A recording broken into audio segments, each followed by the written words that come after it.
Smash Ultimate has a ton of changes made to so many of the characters in the roster. There are buffs, nerfs, total reworks. There's just a ton of things to look at for almost every character in the game. So today, let's take a look at 10 of these characters and talk about why you should be excited for them in Super Smash Bros. Ultimate.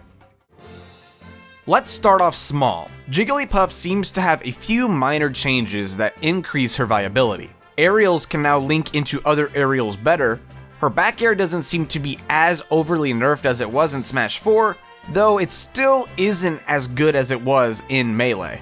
Additionally, Rest seems to be able to kill much earlier than it did in Smash 4 because you could live for a while after getting hit by Rest. It was just not a very great move for Jigglypuff.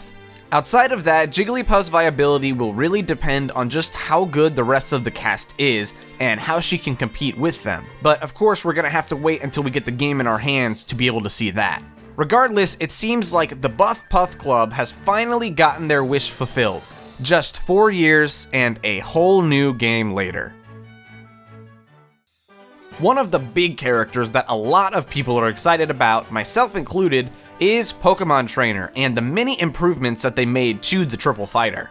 In Brawl, they made an attempt to kind of mimic the Origin series, and the Pokémon Trainer had this really odd quirk which meant that they could lose stamina and the Pokemon could become effectively useless, and that was meant to simulate the PP from the main series Pokemon games.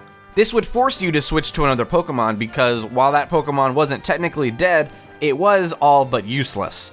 The hidden stamina system has since been eliminated in Ultimate, meaning you're able to use only one Pokemon for as long as you want in a fight. However, they've also made another change which means you may not actually want to use only one Pokemon because the new, much faster switching as well as the ability to swap fighters mid-air has really buffed Pokemon Trainer. In Brawl, you could only swap fighters while you were grounded, and the amount of time it took your next Pokemon to appear meant that your opponent had time to think of an option, wait for your Pokemon to go back into the Pokeball, wait for the next Pokeball to appear, go to a restaurant, have a 5-course meal, come back, and then attack. You were just left so incredibly vulnerable.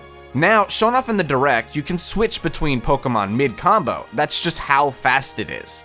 This really excites me for how good this character could potentially be. Certain moves leading into a Pokemon switch, leading into maybe a finisher for the stock, that would be the height of cool, and I'm really excited to play around with Pokemon Trainer. Now this may be a bit biased because I'm a Pikachu main in Smash 4, but the new changes to Pikachu's moveset have me really interested in how the character could potentially work. Pikachu in all versions of Smash, except for I guess 64, has seemed like he's had the potential to be super busted, but he just lacked certain options that other characters really excelled in. So it just seemed useless to pick Pikachu when you could also just pick someone else that has a better kit. But Pikachu has 2 new, or rather updated, moves in Smash Ultimate. The first is Neutral Air. Since Melee, this has been a kind of aerial somersault, but it's never really been that good. You can hit it, but it's never really linked into much after really low to mid %, and its only use is really to get an opponent off of you, which admittedly is nice, but it's still not fantastic. Instead, Pikachu in Ultimate now has a neutral air that's actually pretty similar to Mewtwo's. It's got multi-hit properties and can likely help you link into another move. Pikachu was already pretty good at neutral air out of shield, but now this just makes the move all the better. The second move is Pikachu's down air, which now has been given a spike. Most likely it's going to be similar to Falco's down air. There's going to be a sweet spot, and then it'll also have a sour spot, so you need to actually time the move well. One thing I've noticed about Pikachu is that he can have a hard time killing off stage, so this definitely gives him a decent option to work with. A ton of people are excited about Zelda because a lot of her gameplay makes her seem so much better. Her frame data seems better, she's faster, not to mention her moves just seem stronger overall. On top of this, her down B, Phantom Slash, has been given a huge rework. In Smash 4, it was a chargeable move where you hold the button down, and it leaves Zelda pretty vulnerable. In Smash Ultimate, you press the button once, and the Phantom will begin to charge up through 6 levels on its own. If you press down B again at any time, it will stop the charge and attack at whatever its current level is. And if left alone, it will fully charge and then attack. However, during all of this, Zelda can freely move around and attack, so you're able to set up attacks that can lead into Phantom Slash. The new rework and just her overall frame data really makes it seem like Zelda is decent in Ultimate, something that she's never been in prior games. She has always been pretty low tier. As much as I hate fighting against Little Mac, I'm really interested to see how his different recovery options improve him as a character. In Smash 4, he was terrible off stage, both in aerial attacks and in recovering. I'm not expecting him to be much better, but you never know. Because directional air dodging allows you to avoid an attack while also grabbing the ledge, and Little Mac is no longer put into helpless state after using his side B in the air, meaning he can then use up B to get back to the ledge, he now has several different options to choose from rather than the pretty linear 2 he had in Smash 4. I'm really interested to see where this goes. Okay, this one I'm just hyped about. Ganondorf finally has his sword. We're not talking about frame data with this one, it's just cool. I was always really puzzled why Ganondorf wasn't more decloned in both Brawl and Smash 4. Like Melee, I get it because he's a clone and otherwise he just wouldn't have been in the game, and they couldn't afford the dev time to declone him. But Brawl, Smash 4, there was plenty of time to make him different and he just wasn't. So I'm really happy he at least has his sword, so if anything else, he's just a little bit less like Captain Falcon.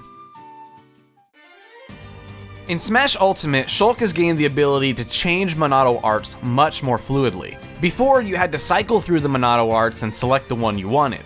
If you wanted to change arts, you had to either hold down or triple tap B in order to cancel the art, then cycle through again to select the new one. The previously used art would then be on cooldown for 10 seconds before it can be used again.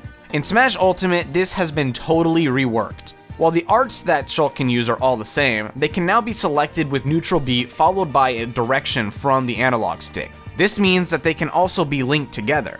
For example, in Smash 4, if you were to go from jump to smash Monado arts, you would have to activate jump, perform your action, cancel your art, cycle through the arts again, and then select smash, and then do your smash move. By then, your opponent would likely have evaded you because there's a lot of lag time between all of this.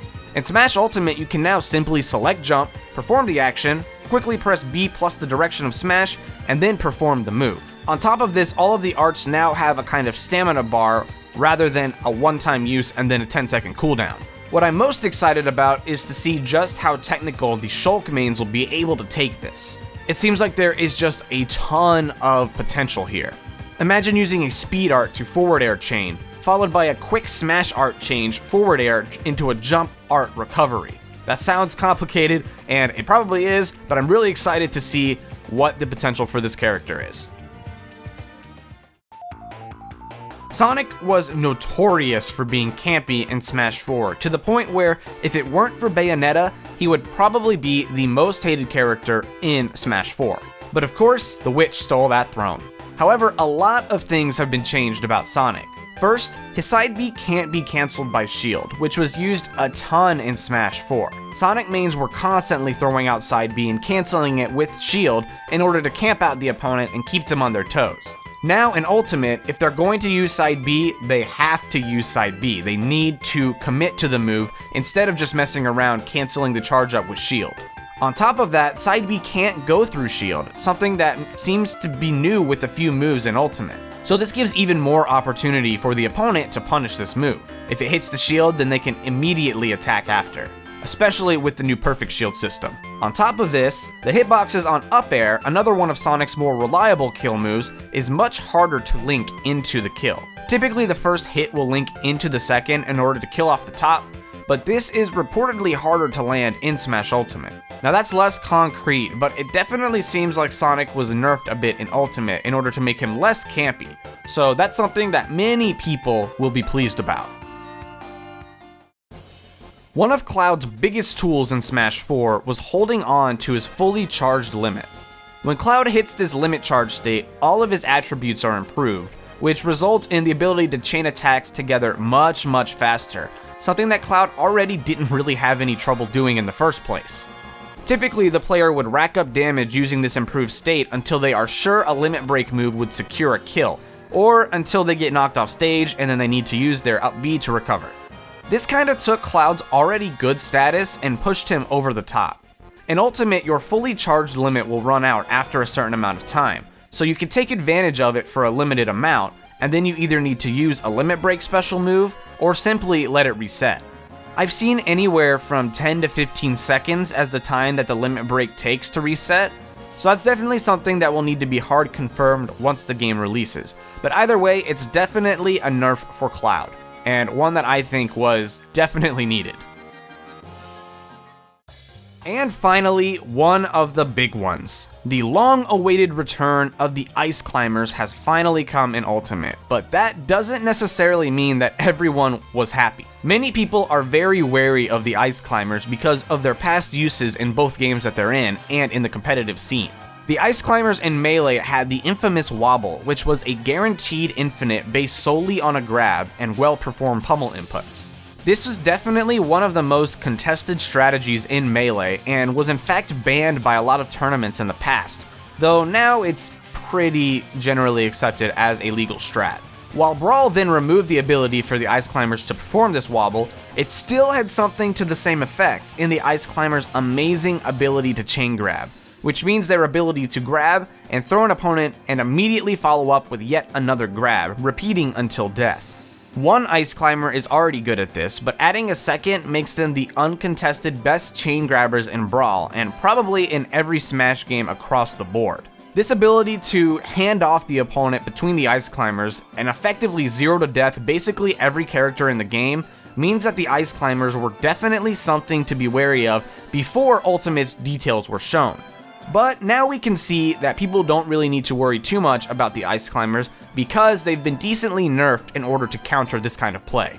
First, Nana cannot grab at all. Only Popo has the ability to grab, and when this happens, Nana will simply taunt. This prevents chain grabbing and wobbles that happened in previous games because the second climber literally cannot perform the action. On top of this, the reverse is true.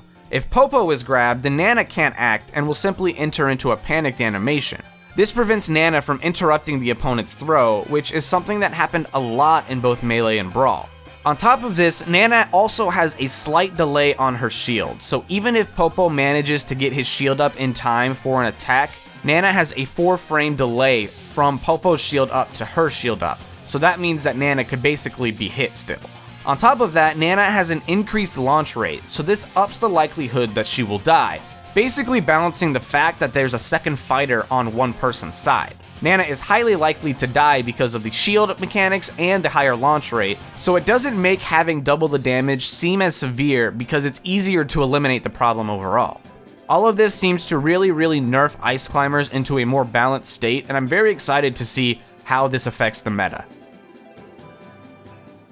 But those guys are all of the characters that I think you should be excited about in Super Smash Bros. Ultimate. But obviously I only talked about 10 characters and there are over 70 so far confirmed for the game, so there are plenty that we can still talk about and still be excited about. So if I didn't talk about a character or I didn't talk about an aspect of a character that you are excited about in Super Smash Bros. Ultimate, I would love to hear down in the comments below what you think about any of the other 60 some odd characters I didn't talk about. I also talked about this in a very competitive mindset because that's simply the kind of player that I am. So if you have some kind of mindset that isn't competitive and you're just simply excited for a character, I would love to hear about that too. If you guys enjoyed this video, be sure to hit the like button. If you guys are new, be sure to subscribe. Thank you all so much for watching. I will see you guys in the next Super Smash Bros. Ultimate video. Peace out and have an awesome day.